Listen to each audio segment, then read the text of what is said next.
Hi, my name is Katie. I'm Gracie the Beagle's mom. She's been missing for over a month now. It's just horrible to even think about, but I know that we can't give up because there are people who have had their dogs missing for much longer. I just wanted to say in person the best way I could, thank you to our community and to our neighborhood who have been nothing but truly just helpful and sweet and kind and supportive, and I cannot thank you guys enough, because coming home every day you just feel so defeated, and it's like finding a needle in a haystack. You just feel like you're doing the impossible, and you want so badly to just pay $1 million and hope to God that something's going to happen, and you just don't hear anything. And it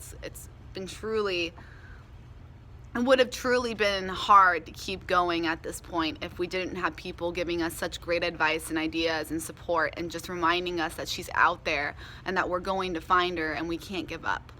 Thank you so much. I need that, because this does feel impossible at times to keep acting like everything matters when the one thing that truly matters isn't here, and it sucks. One more thing I wanted to say before I jump off in this video is, some of you who have been trying to help look for her or have found stray dogs, there are lots of things that I've learned. First of all, I've done a post about this. Microchips are not GPS trackers. You have to physically take a dog in.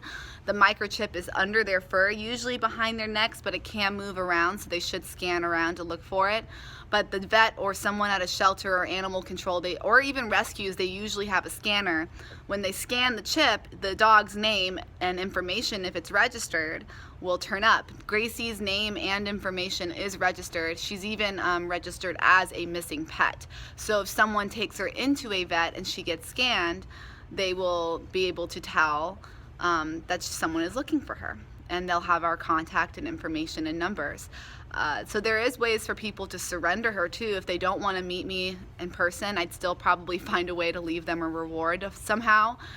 There are ways you can do that through vets and shelters and rescues to anonymously reward pet, whoever finds Gracie. But you can bring them in and surrender them, and they'll scan and they'll get that dog home for you if you don't want to bring her yourself to me. But yeah, that being said, those of you who are looking for strays or want to, help catch her, I really don't have any reason to believe that she is running loose. But if you do see a dog that could be her running loose, I would worry less about catching her, and I would worry more about, can you get a picture? Get a picture of her so we can tell for sure if it's our dog or if it's somebody else's dog that has recently gone missing. That would be huge. But if you can't afford to stop and get out of the car, or if you're going too fast, I don't want anyone hurting themselves. So just more importantly than anything is to call us immediately. 919-610-2426. That's Gracie's dad's number, and if he gets a call, he'll be there as soon as possible, or one of us will be there right away. The sooner we can get there after it happened, the better, because we've had wonderful, helpful information, but it's always like just a little later or a little too late, and we can't get over there in a reasonable time because it's a couple hours later or a day later. And the phone calls that we do get that we can immediately address, we don't really have a photo of her. There was a beagle recently found, and the man actually had the dog in the car, and he sent us a picture saying he thought it was her. So one more thing to be helpful in our search for Gracie is that beagles look a lot alike, and it's easy to mix them up, especially the tri-colored beagles. So one thing to pay attention to is Gracie's tail. Gracie does not have a white tipped tail. She's got little white fur, like a little bit of white hair sticking out the very tip of her tail, but the most of her tail is black, and it's sleek. It's not going to be fluffy or anything. It's just going to be a sleek black tail. She's mostly black too on the outside, like her whole body is black, and then just on the sides she's brown. Her face is brown.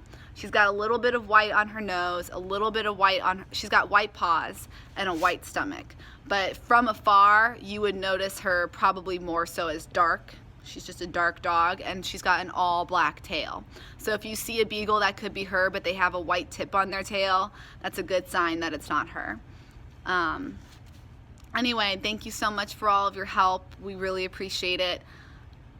And just know, whoever returns her or gets her home to us, I'm not angry about any of it at this point. I just want my dog. I will do whatever it takes, and I will not give up. And I know that there are other dogs out there that I could rescue or that I could own and get a new pet.